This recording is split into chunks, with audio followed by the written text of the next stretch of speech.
Senhores, pluralidade de partes.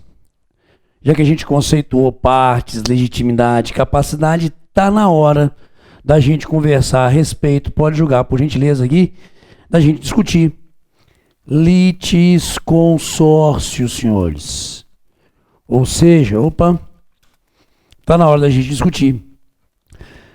Pluralidade de partes, sendo, por gentileza, esse o conceito. A gente idealiza que o litisconsórcio seria justamente essa ideia de uma pluralidade de partes em um ou em ambos os polos da demanda. Ou seja, em determinado processo, eu tenho muitas vezes vários autores ou vários réus em determinado processo. Senhores, isso é tranquilo, a figura conceitual não é a nossa preocupação e nunca seria em concurso público. O nosso problema chama-se classificação. Joga para mim. Porque nós temos 4 formas de criar uma classificação de litisconsórcio. Ok? Senhores, litisconsórcio inicialmente é classificado no tocante à posição. Ok? Porque no tocante à posição, o litisconsórcio pode ser ativo. O que seria um litisconsórcio ativo, senhores? Vários autores demandando um único réu. Isso é um litisconsórcio ativo. Vários autores demandando um único réu. Ou então eu posso ter, vamos de novo, um litisconsórcio quanto à posição passivo. Beleza? E o litisconsórcio passivo, portanto, sabemos, seria a gente ter um autor, vários réus, numa inversão da conceituação do que seria um litisconsórcio ativo, mas por gentileza. O próprio conceito do litisconsórcio é pluralidade de partes, em um ou em ambos os polos da demanda. Razão pela qual, julgou de volta, nós temos também o chamado litisconsórcio misto, que no tocante à posição, senhores, seria justamente o quê? Vários autores e vários réus num mesmo processo. Portanto, primeira forma bastante tranquila da gente idealizar a classificação do litisconsórcio no tocante à posição. Mas também ele é classificado quanto ao momento da formação. Quanto ao momento da formação, ele litisconsórcio pode ser inicial ou originário, ok?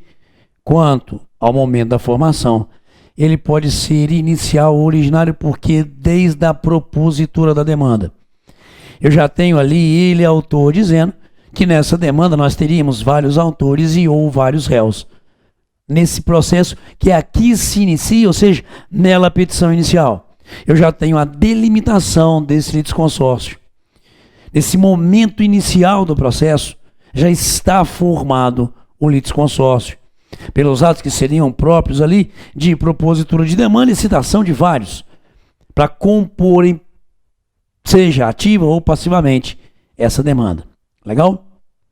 Mas, senhores, não apenas quanto ao momento da formação inicial ele pode ser. Também pode ser, julgou para mim, ulterior ou incidental. Ele pode ser ulterior ou incidental. Ou seja, senhores, ele seria formado no início ou em momento futuro do processo. Portanto, no tocante a ela, a classificação, nós temos também essa visão quanto ao momento da formação. Ok? Essas são as duas formas mais tranquilas, digamos assim, da gente idealizar, verificar a classificação. Portanto, nós podemos classificar todo o litisconsórcio como ativo passivo ou misto, inicial ou ulterior. Mas eu tenho outras duas formas que a gente deve aqui, em relação a elas, trabalhar, que é terceira modalidade de classificação. Pode julgar. Senhores, a terceira modalidade de classificação é quanto à obrigatoriedade. Ok? Então eu estou formando o litisconsórcio no tocante à posição, estou classificando quanto ao momento da formação, mas também eu classifico quanto à obrigatoriedade, porque ele, litisconsórcio, pode ser, primeiro, obrigatório. É interessante que primeiro a gente tenha a visão conceitual do que seria um litisconsórcio obrigatório. Senhores, nitidamente, para que a sentença possa gerar, a plenitude de todos os seus efeitos, portanto, para que ela seja válida e plenamente eficaz, válida, hoje é fundamental essa palavra, tá? Plenamente eficaz. Digo de novo, para que uma sentença seja válida ou plenamente eficaz, é possível que a lei afirme para a gente que há de se ter naquele processo, num dos polos da demanda, mais de uma parte. De novo, senhores, a lei pode dizer, nesse caso nós vamos formar litisconsórcio. Mas mesmo que não haja previsibilidade legal, para plena eficácia de uma decisão final, sentença ser válida, pode ser que mesmo não havendo previsão legal em norma processual, a natureza jurídica da demanda implique que para essa eficácia plena da sentença, a gente tenha que ter no processo mais de um. Ok? Isso é o chamado litisconsórcio obrigatório. Portanto, me permitam ditar aqui um breve conceito para os senhores do que seria esse litisconsórcio obrigatório. Vamos até em redação, talvez fique melhor, para a gente poder junto compor aqui, como nós temos feito, ok? Então, o litisconsórcio será obrigatório, senhores, quando pela lei ou pela natureza da relação jurídico material. Faltou o tracinho. Esse tracinho às vezes enche a porra do saco. Beleza? Quando pela lei ou pela natureza da relação jurídico material deva o processo ter mais de uma parte num dos polos da demanda.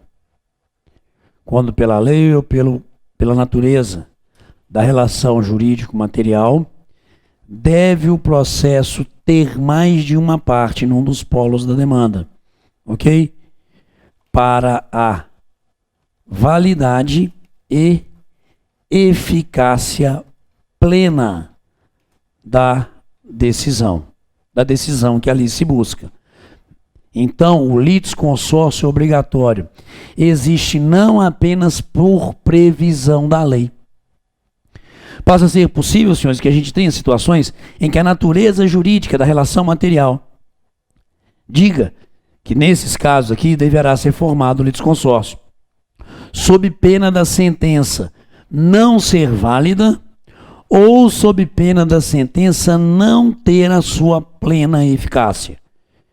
Isso é o litisconsórcio obrigatório, discutirei isso um pouco mais adiante, mas nós temos também o facultativo. Mas nós temos também o litisconsórcio facultativo. Senhores, me permitam. Não preciso montar junto com os senhores uma visão conceitual, como nós fizemos aqui no litisconsórcio necessário, o conceito dele necessário me interessa muito. E o conceito do jeito que eu coloquei para os senhores. Tem algumas obras que ainda não atualizaram o conceito de litisconsórcio obrigatório. Cuidado! Tem algumas obras que ainda não atualizaram esse conceito de litisconsórcio obrigatório. Quero todo carinho e atenção do mundo nisso, por favor. Tá bom? Então vamos lá. Obrigatório. Joga de novo aqui, por favor. Quando pela lei ou pela natureza da relação jurídico-material, deva o processo. Esse deve estar feio, vou deva. Aí, Val, sacaneou meu caderno. Copia de novo. Deva o processo ter mais de uma parte num dos polos da demanda, para a validade e eficácia plena da decisão. Por seu turno, o litisconsórcio facultativo pressupõe que, em algumas relações jurídicos materiais, a lei me facultaria ter ali mais de um autor e ou mais de um réu. Então, o conceito aqui, por ser um conceito negativo, eu não preciso trabalhar. A lei não cria o litisconsórcio facultativo. É a natureza jurídica da relação. A lei me dá até a figura conceitual, mas é a natureza jurídica da relação que me permitiria, senhores, naquele caso, ter mais de um autor e ou mais de um réu para aquela demanda. A obrigatoriedade pressupõe, se eu não formar o litisconsórcio, eu terei problema na validade ou na eficácia plena da decisão. No litisconsórcio facultativo, se eu não formá-lo, eu não teria nenhum problema na validade ou na eficácia da decisão que se busca naquele processo. Essa, entretanto, depois eu vou exemplificar, tá bom? É apenas, então, somente essa terceira forma de classificação do litisconsórcio. A quarta, joga para mim, por favor. A quarta forma de eu classificar é quanto aos efeitos da sentença. Me permitam usar sentença. Apesar da gente viver cada vez mais a ênfase, não é isso? De julgamentos parciais de mérito, quanto aos efeitos da sentença. Poderá esse litisconsórcio ser unitário, beleza? Ou simples. Unitário ou simples. Me permitam aqui, senhores, hoje, ela lei processual, eu vou explorar isso aqui com muito carinho, mas aqui, principalmente o litisconsórcio é necessário, senhores, tá bom? Mas me permitam aqui levá-los ao artigo 116 do Código de Processo Civil. O litisconsórcio será unitário quando, pela natureza da relação jurídica, o juiz tiver de decidir o mérito de modo uniforme para todos os litisconsortes. Portanto, ele é unitário quando o juiz for decidir para quem está em litisconsórcio da mesma forma. Beleza? O simples é quando ele, juiz, puder, portanto, o que, senhores?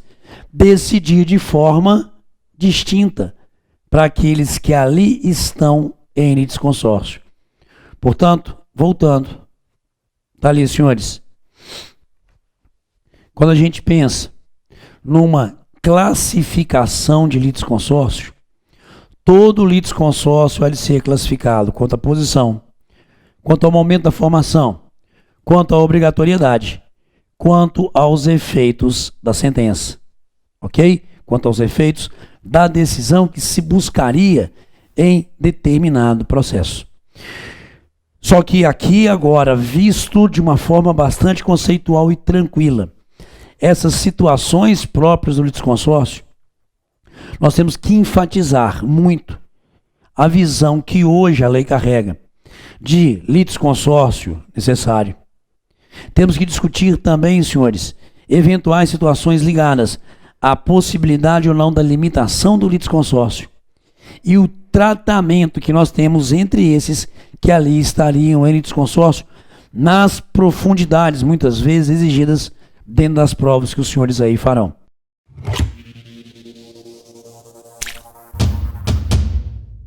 Pessoal, é o seguinte, nós fizemos a classificação de litisconsórcio E agora eu quero fazer com os senhores um estudo sistêmico dentro dos artigos que são próprios a esse instituto. Até porque agora a gente vai focar em algumas situações altamente cobráveis dos senhores. Vamos lá? Joga para mim, por favor. Tá ali, ó.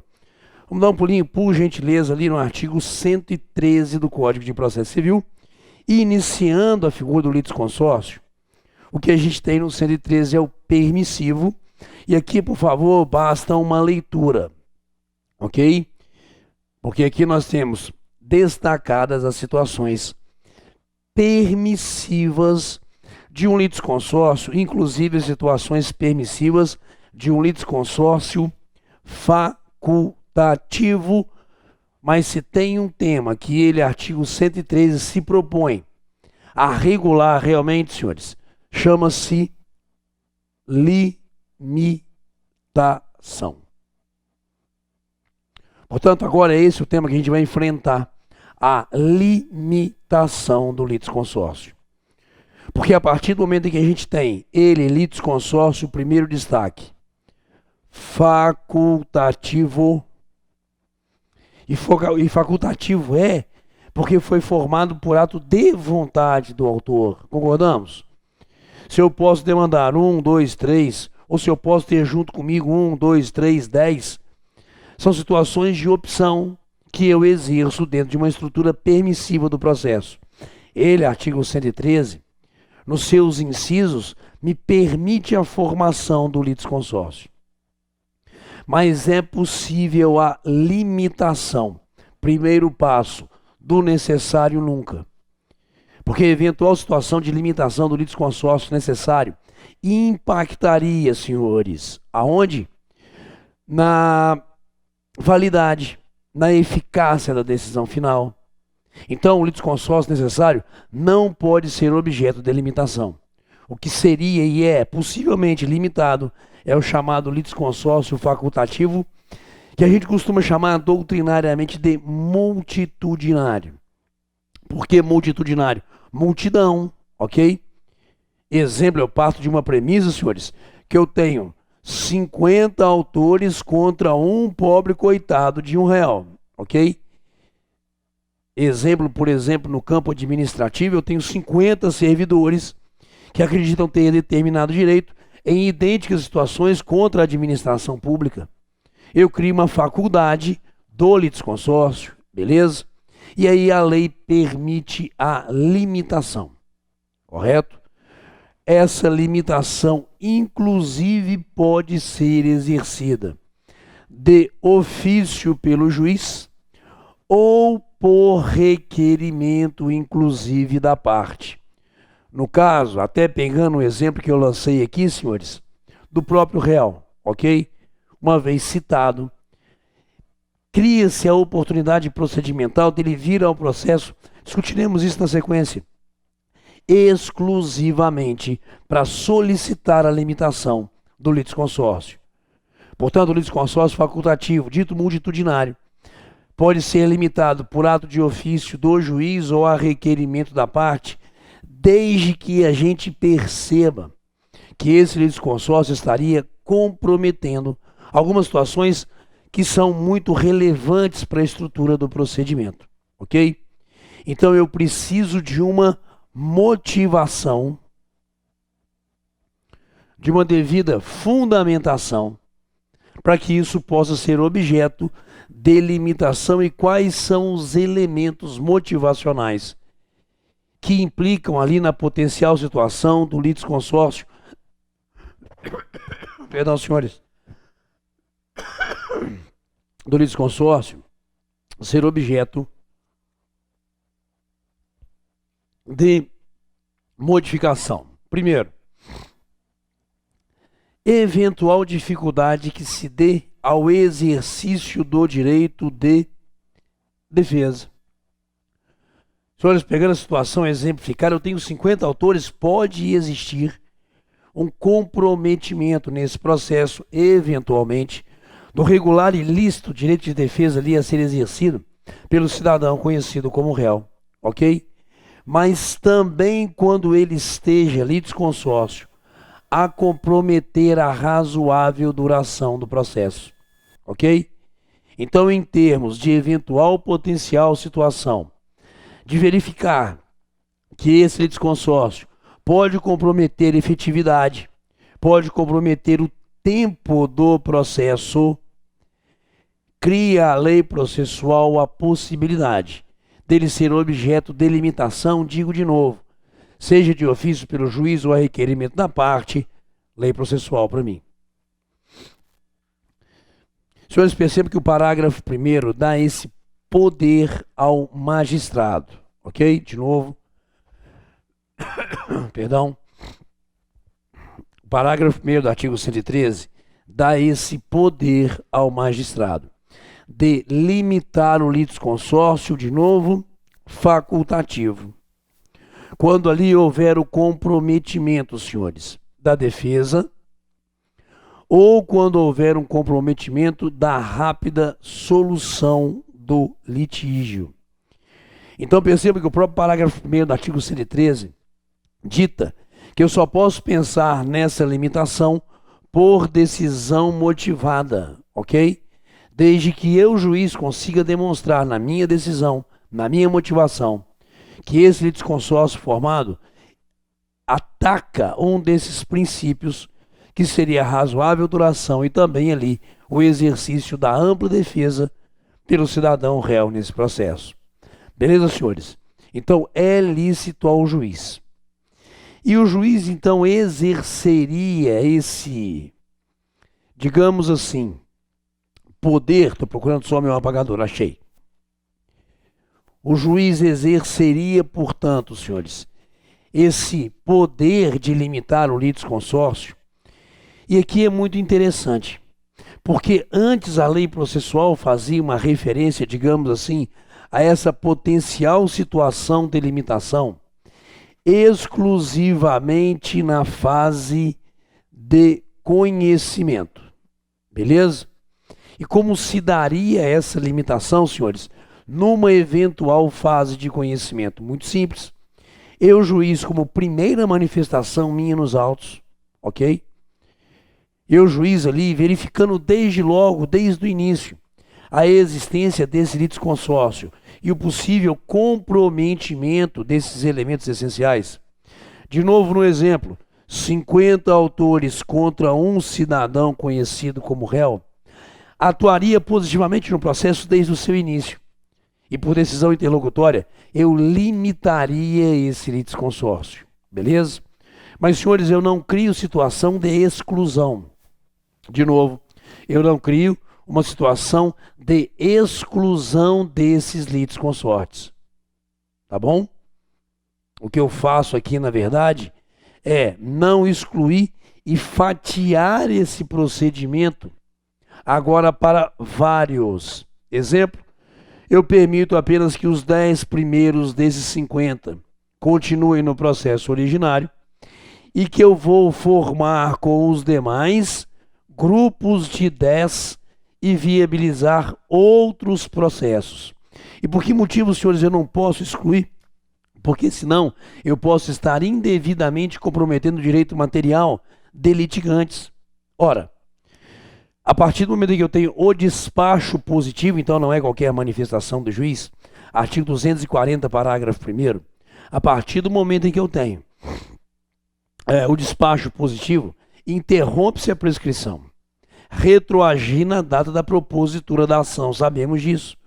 Vem cá, se eu tivesse aceitado só 10 dos 50 e excluído os 40 e falar, não, a juíza em outra demanda, individualmente ou coletivamente, como queiram, eu não preservaria nessa figura de fatiamento a data da distribuição originária. Porque como eu tenho esse aqui, os outros eu crio um procedimento de redistribuição, mantendo, portanto, senhores, a data da distribuição da petição inicial primeva. E aí, portanto, quando em cada um desses processos ocorrer o despacho ordenando a citação, retroagirá a interrupção da prescrição, a data da propositura da demanda originária. Sacaram, senhores? Então eu não vou excluir simplesmente. Eu vou criar uma estrutura de fatiamento, preservando alguns dos originais, dos autores originais, e os outros em demandas agora individualizadas. Entenderam a ideia? Sob pena de eu estar comprometendo a eventual situação de direito material do cidadão. Beleza. Bom, fase de conhecimento. Mas não apenas na fase de conhecimento. Possível também é a limitação na fase de liquidação de sentença, bem como na fase de cumprimento de sentença, senhores. Isso aqui é interessante porque a lei processual exclusivamente fazia referência no Código Antigo a uma atuação do juiz no conhecimento.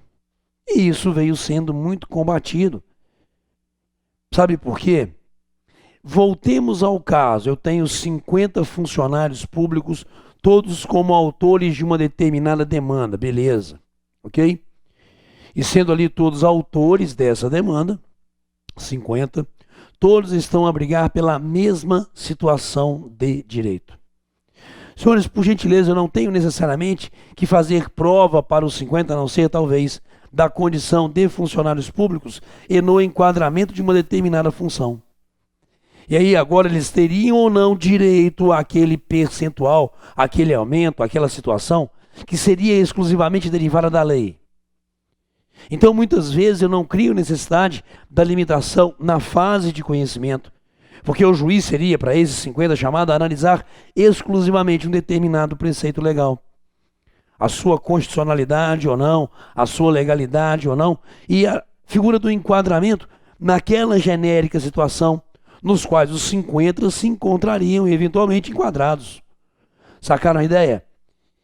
Então a lei processual hoje vira e fala, juiz, espera aí, de repente não limita no conhecimento não só. É uma discussão de direito apenas, julgue, portanto, o direito. Aí, para situações de cálculos e de execução, talvez seja interessante fatiar. Criando, se for o caso, inclusive, cumprimentos de sentenças individualizados. Liquidação de sentença individualizados para esses 50. Joga para mim. Tá ali, ó. O juiz poderá limitar o litisconsórcio facultativo quanto ao número de litigantes. Aí a novidade em termos normativos. Na fase de conhecimento, na liquidação de sentença ou na execução, seja ela fase de cumprimento de sentença ou processo propriamente dito. Mas esse alargamento aqui é extremamente interessante. Isso quando ele, juiz, atua de ofício. Agora, nada impede, senhores, se como aqui nós colocamos, seja a requerimento da parte. Também na fase de conhecimento, liquidação ou fase de cumprimento de sentença. Tal como o juiz, podendo atuar de ofício, pode a parte requerer, senhores, a limitação desse litisconsórcio também em quaisquer dessas situações, seja no conhecimento, na liquidação ou no cumprimento, tá bom? E aí é interessante porque quando a parte faz a solicitação, senhores, o que eu tenho é uma interrupção de prazo. De novo, o que eu tenho quando a parte faz essa solicitação é uma interrupção de prazos. Joga para mim, por gentileza. Tá ali, ó. O requerimento de limitação interrompe o prazo para manifestação ou resposta. De novo, o requerimento de limitação interrompe o prazo para manifestação ou resposta, que recomeçará da intimação da decisão que o solucionar. Senhores, então imaginemos, fase de conhecimento. O que eu tenho é o cidadão citado enquanto réu, que compareceu no prazo de resposta contestação, e em vez de contestar, ele, réu, simplesmente solicita a limitação desse litisconsórcio. Senhores, aí agora então o juiz julgará, mantendo ou limitando o litisconsórcio. Beleza? E aí então, a partir do momento em que a parte é intimada, volta a fluir todo o prazo para contestação. Exemplo, eu tenho, de repente, sabemos 15 dias para contestar, não é isso? Só que, ao invés de eu comparecer nesse período de tempo e apresentar a minha contestação, eu exclusivamente faço o requerimento de limitação, senhores. Vamos esperar o juiz decidir. Fechou? Havendo decisão do magistrado, daqui volta a fluir novamente o prazo de 15 dias para ele apresentar contestação. Então, o que eu tenho, senhores, com o requerimento de limitação é uma interrupção do prazo para a manifestação ou resposta. Logo, se é na fase de conhecimento, eu vou interromper o prazo de contestação. Se é na fase de liquidação, e eu fui intimado da solicitação de liquidação, eu vou solicitar a limitação e só começará o prazo da minha manifestação a correr depois que o juiz resolver essa questão, tal como no cumprimento de sentença. Porque nele, cumprimento de sentença, fui lá intimado para pagar, ok? Aí, em vez de eu apresentar a minha impugnação ao cumprimento de sentença, como a lei permite, eu faço exclusivamente a solicitação de limitação do litisconsórcio. Pronto. Interrompido está o meu prazo, inclusive, para a apresentação da impugnação ao cumprimento de sentença. Portanto, quando a parte ré faz o requerimento, senhores, nós temos uma interrupção dos prazos de manifestação, de resposta, dos prazos de defesa, inclusive. Beleza? Joga de novo. Parágrafo 2º do artigo 113, para um reforço aqui, senhores. O requerimento de limitação interrompe o prazo para a manifestação ou resposta, que recomeçará da intimação da decisão que o solucionar. Pegamos? Beleza. Sistema recursal, senhores. Sistema recursal. Como nós observamos, a figura da limitação do litisconsórcio não extingue processo, ok? Cria-se ali uma situação de fatiamento e da existência de vários. Claro que é sempre uma decisão interlocutória, portanto, e em o sendo, senhores, seria ali plenamente atingida por embargos de declaração, ok? Problema nenhum. Embargo de declaração contra toda e qualquer decisão, como me diz o artigo 1020. Só que, por favor, joga a lei. Vamos a ele. Artigo 1015 do Código de Processo Civil. Dizendo a lei da potencial utilização do recurso de agravo de instrumento.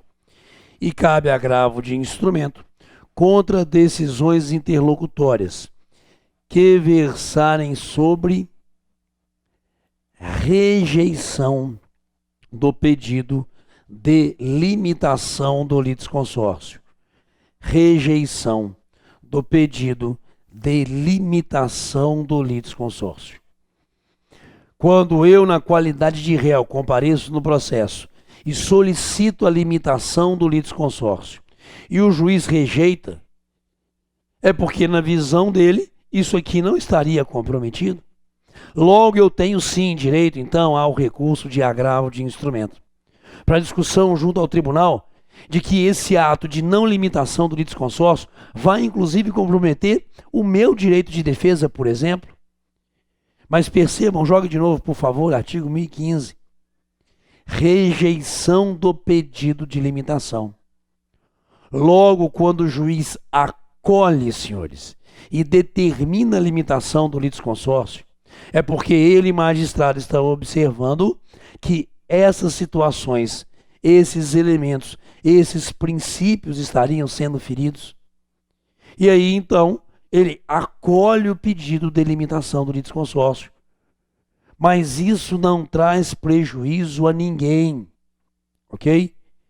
Porque esses que ali agora ficariam aqui, continuam, e os demais terão os seus procedimentos próprios para a busca do direito, sem perda nenhuma de substanciais direitos, de direitos materiais de ninguém, cara. Só que em vez de você estar nesse processo, você vai estar nesse outro aqui, ó. Que prejuízo se traz ao seu direito, cidadão? Absolutamente nenhum. Mas se eventualmente eu, réu, falo, porra, juiz, isso vai comprometer o meu direito de defesa, e o juiz fala que não, eu vou levar isso ao tribunal. Portanto, julgou de novo 1015. Caberia agravo de instrumento exclusivamente contra a decisão de rejeição do pedido de limitação do litisconsórcio.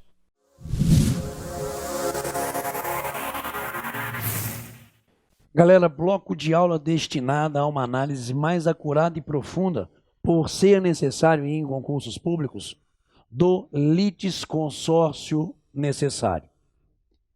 E, senhores, me permitam, nós já fizemos em aula anterior o conceito do que seria um litisconsórcio necessário, usando inclusive como fundamento conceitual esse artigo do Código de Processo Civil, que é o artigo 114. Beleza?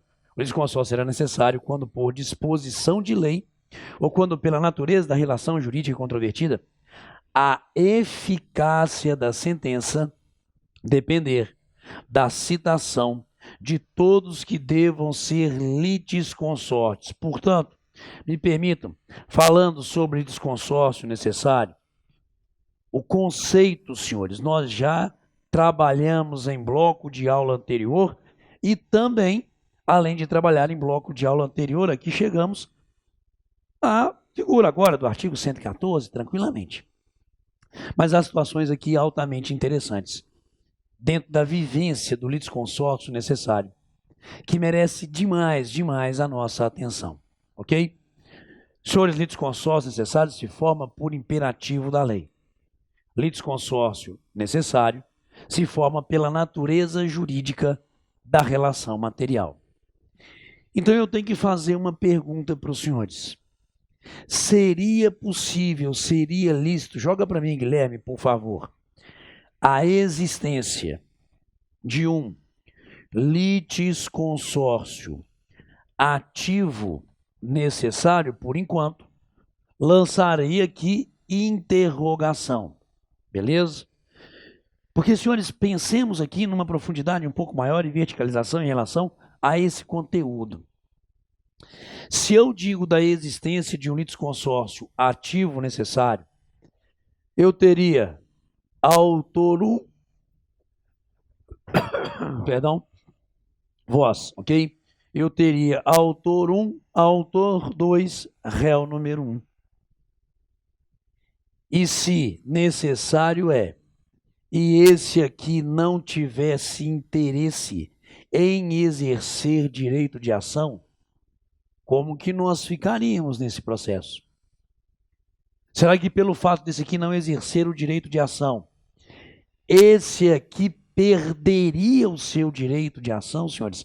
Lembrando que direito de ação é direito subjetivo.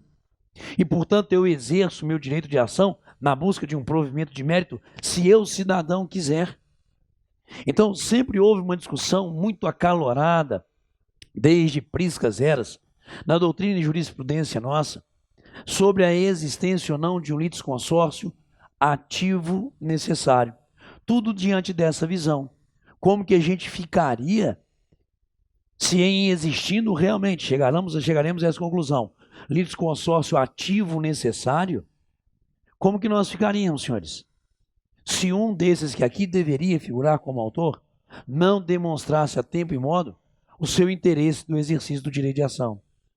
Esse aqui ficaria privado, já que a eficácia da sentença dependeria da presença desse cidadão no processo?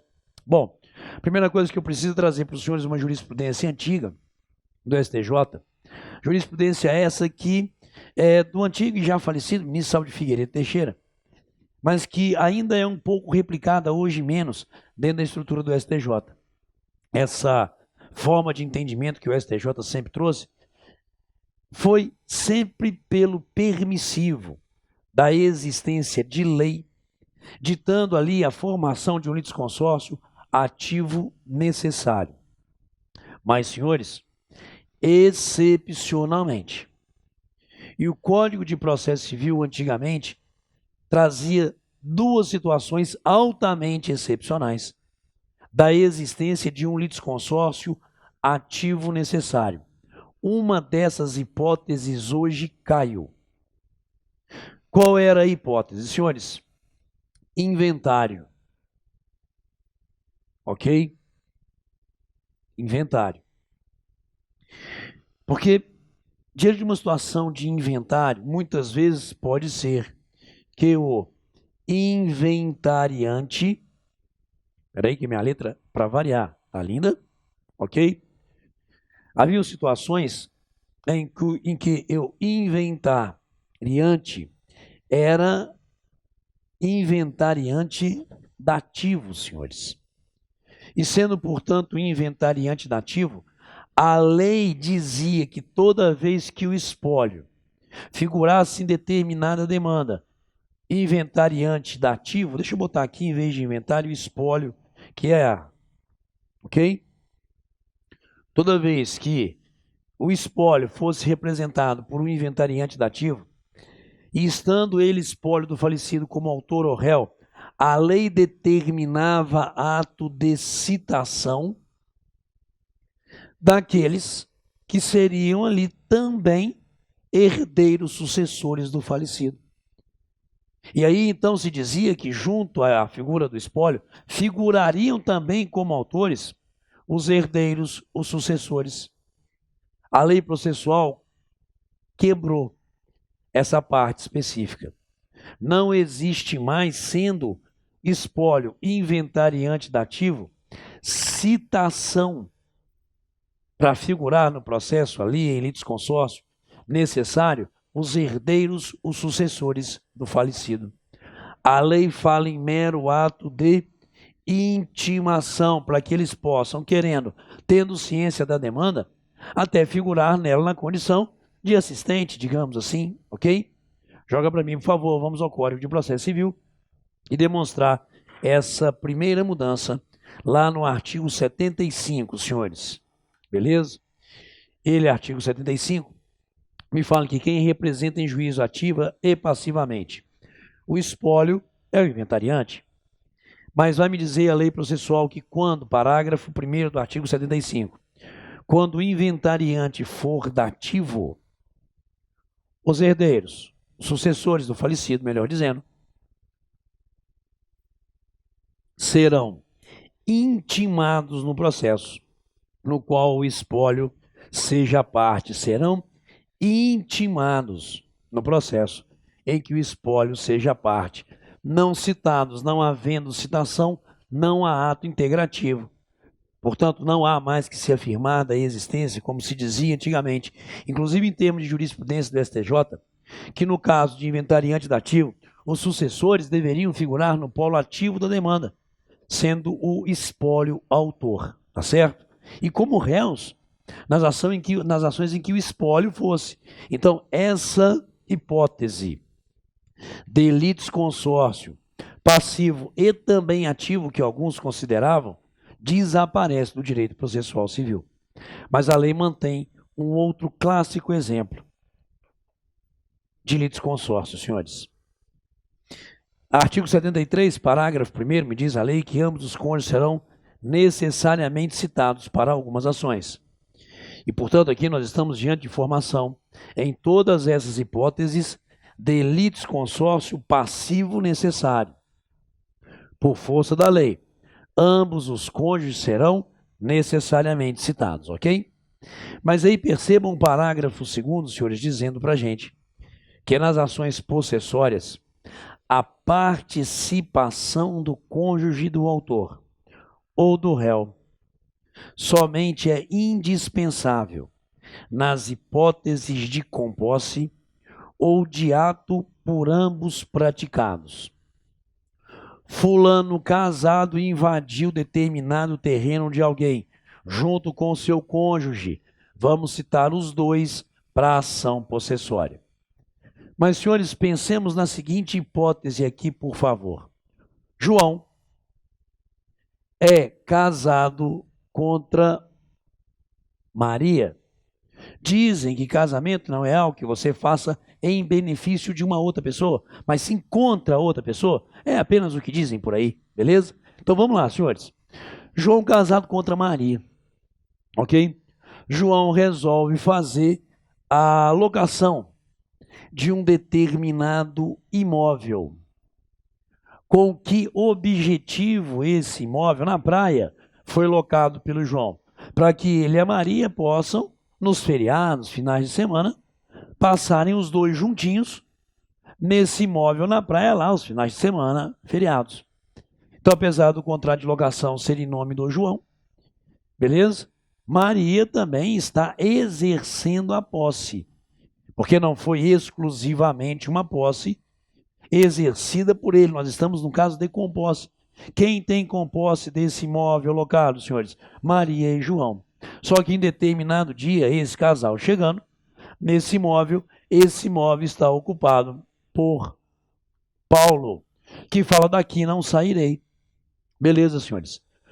João e Maria são possuidores desse imóvel. Há um ato ilícito de Paulo, ok? Nós estamos diante aqui, senhores, de um esbulho possessório, ok? Está perdendo João e Maria a posse do imóvel por essa atitude indevida do Paulo. E, portanto, passamos a ter direito a quê, senhores? A uma ação de reintegração de posse. Joga para mim, senhores, está ali, ó, nas ações possessórias. Sacaram a ideia? A participação do cônjuge é indispensável nos casos de composse. Portanto, nós teremos autor número 1, João, réu, Paulo. E teremos também a Maria, figurando, não é isso? Como autora. A lei está exigindo a formação desse litisconsórcio. Só que peraí. Senhores, direito de ação é direito abstrato, subjetivo, disponível. Logo, pode ser que a Maria não demonstre interesse em figurar como autora, sabe-se lá a relação dela com Paulo, ok? Mas eu não posso obrigá-la a ser partícipe desse processo como autor. Porque se a gente afirma que Maria aqui obrigatoriamente deverá figurar, senhores, como autora dessa demanda, beleza? E ela não exerce esse individual e subjetivo direito, João não teria uma sentença eficaz contra o Paulo. Não teríamos uma sentença eficaz. Porque a lei fala, artigo 114, que é indispensável, não é isso? Para a eficácia da sentença, a formação do litisconsórcio. Mas é isso mesmo que fala o artigo 114? Senhores, a lei não fala que nesses casos deverá existir como autores João e Maria. A lei fala aqui, percebam, no parágrafo 2º, pode julgar, do artigo 73, que a participação do cônjuge no processo é indispensável. Não fala que ele deve figurar como autor. E também me permitam aqui, senhores, o artigo 114 fala que a eficácia da sentença, no caso de litisconsórcio necessário, pressupõe o quê? A citação de todos que devam ser litisconsórcio. Essa aqui é a equação que eu quero apresentar para os senhores. Maria vai figurar aqui, ó, como autora se ela quiser, beleza? E aí nós estamos formando um litisconsórcio ativo, beleza? podemos até afirmá-lo excepcionalmente necessário. Mas eu particularmente acredito que ele não seja, porque percebam, Maria talvez não tenha interesse em exercer o direito de ação, mas João tem. E João, portanto, figurará como autor individualizado nessa demanda, senhores. Mas a eficácia da sentença dependeria da citação do réu e também da citação da Maria. Nós vamos citar todos aqueles que deverão figurar em litisconsórcio. Não diz o artigo 73, parágrafo 2º, que a participação do cônjuge é indispensável? A participação? E como que eu torno alguém partícipe do processo? Ato citatório. Não nos diz o artigo 114 que para a eficácia da sentença é indispensável a citação do réu? Perdão, não fala réu. É indispensável a citação de todos que devam figurar como litisconsortes? É a redação do 114. Portanto, como Maria não quis vir junto com João, será citada. E ela é citada como réu? Não, ela é citada como parte. E agora, citada como parte, o que a Maria pode fazer? Absolutamente nada, mas tem ciência, portanto, tendo ciência, é partícipe dessa demanda, não suportando ônus processuais. Ela pode figurar junto com o João: João, você está certo, foi mal, meu amor, eu devia ter vindo junto contigo aqui, beleza? Ou sabe-se lá os motivos, ela pode até contestar a pretensão do João. Aí a atitude é a atitude que ela por vontade tenha. Mas eu pratico o ato de integração de todos que devam figurar no processo como litisconsorte. É por isso que, senhores, joga para mim. Quando a gente aqui fez a pergunta, ok? Existe litisconsórcio ativo necessário? Para alguns, sim, senhores, nessa hipótese do artigo 73, parágrafo 2º. Para outros, não há que se falar da existência de litisconsórcio necessário. Beleza? Por que não seria ali necessária essa figura do litisconsórcio? Porque, para voltar ao exemplo, talvez Maria não tenha nenhum interesse em figurar como autora dessa demanda, ok? Mas será citada. Porque aí nós estamos, jogou de volta, completando aquilo que a lei exige no artigo 114. A eficácia da sentença dependerá da citação de todos que figurem ali no processo como litisconsorte. E continuem comigo, por gentileza, aqui, senhores, por favor. Pode ocorrer, eventualmente, que a sentença de mérito seja proferida numa situação de litisconsórcio necessário não formado. Nesse caso, se a sentença foi proferida e o litisconsórcio era necessário e uniforme, beleza?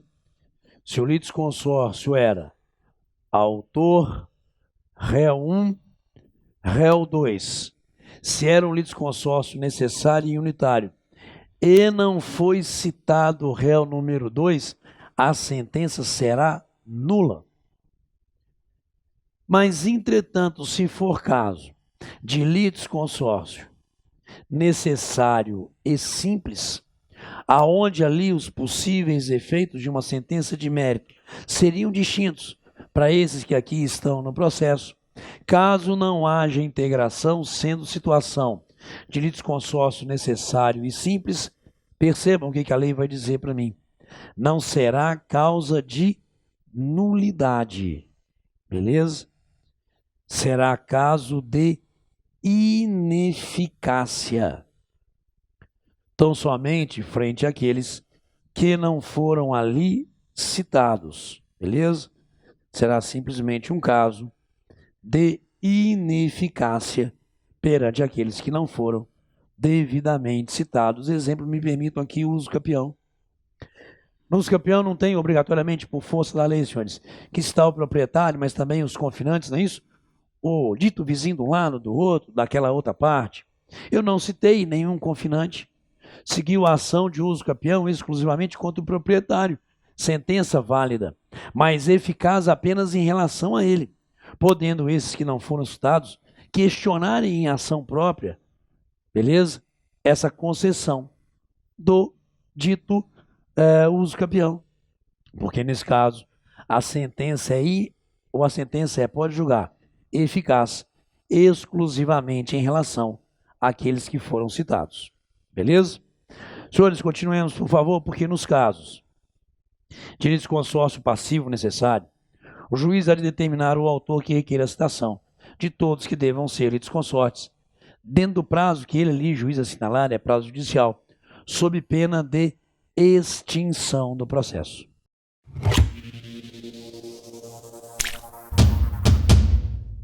Senhores, o que nós temos que trabalhar agora é o tratamento do litisconsórcio. Beleza? E claro, vamos partir da premissa de uma formação de um litisconsórcio passivo, porque fica mais fácil, que a gente crie aqui as circunstâncias sempre possíveis de serem cobradas em prova dos senhores. E quando a gente lida com litisconsortes, a gente tem que observar que a lei processual prima por dar a eles um tratamento individualizado, dizendo inicialmente que todos eles têm direito, mesmo estando aqui em litisconsórcio, de praticarem individualmente os atos processuais e, inclusive, de serem intimados de todas as decisões. Percebam que nós temos aqui artigos que vão cuidar, justamente, do tratamento dos litisconsortes. Tanto que, primeiro dou vazão ao artigo 118, que vai aqui criar justamente essa afirmativa. Cada litisconsorte tem o direito de promover o andamento do processo e todos devem ser intimados dos respectivos atos. Novamente, cada litisconsorte tem o direito de promover o andamento do processo e todos devem ser intimados dos respectivos atos. Senhores, o que a lei processual aqui está criando para a gente é essa forma de tratamento individualizado. Beleza? O direito de cada um deles ali se manifestar no processo individualmente. Não precisam estar, por estarem em litisconsórcio, juntos e representados por um mesmo advogado. Tanto que nós temos o artigo 229, que daria ali a possibilidade, inclusive, de prazo em dobro, não é isso? Lembra do artigo 229? Prazo em dobro para esses que estão em litisconsórcio, desde que eles tenham advogados distintos de escritórios de advocacia diferentes e sejam autos não eletrônicos, que é a essência do artigo 229. Então, senhores, quando a gente pensa nos litisconsortes em determinado processo, eu penso e deveremos pensar individualmente. Não há necessidade deles se manifestarem em conjunto. Não há necessidade de terem, muito antes, pelo contrário, os mesmos advogados. Não há necessidade, senhores, de gerar intimação de um e a gente afirmar que o outro estaria sendo de forma nenhuma. Volta para mim, artigo 118. Cada litisconsorte tem o direito de promover o andamento do processo e todos devem ser intimados dos respectivos atos. Ok? E agora nós podemos então afirmar que, em razão disso, hão de ser vistos na sua relação com a parte outra no processo também de forma individualizada. A lei fala até em que aqui é possível que eles sejam vistos como litigantes distintos. Vamos aí no artigo 117, por favor. Percebam que os litisconsortes serão considerados em suas relações com a parte adversa como litigantes distintos. Claro, exceto no litisconsórcio unitário, porque no litisconsórcio unitário a decisão de mérito tem que ser uniforme para todos os litisconsortes.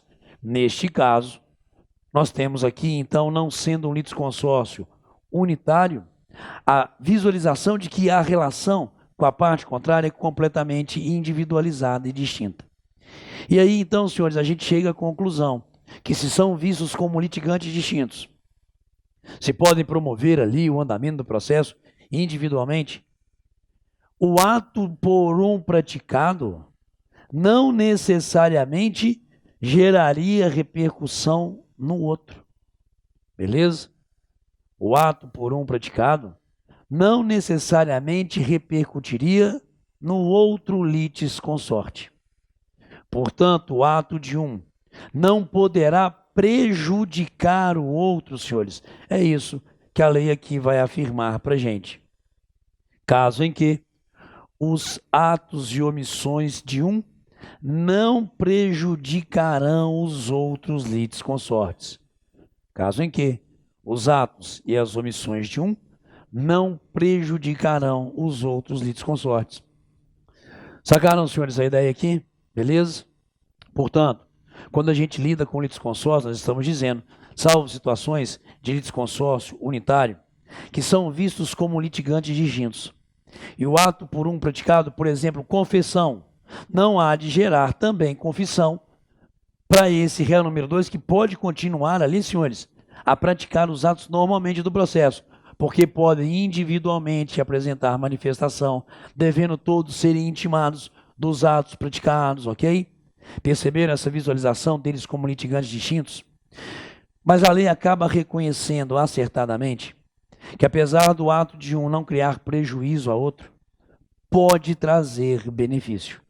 Está ali, ó. Vai me dizer a lei que os atos e omissões de um não prejudicarão os outros, mas poderão beneficiar. E quando que nós temos o ato de um beneficiando o outro, senhores? Há situações normatizadas dentro do próprio Código de Processo Civil, aonde isso fica muito claro. Imaginemos. Citado, réu número 1 apresentou contestação.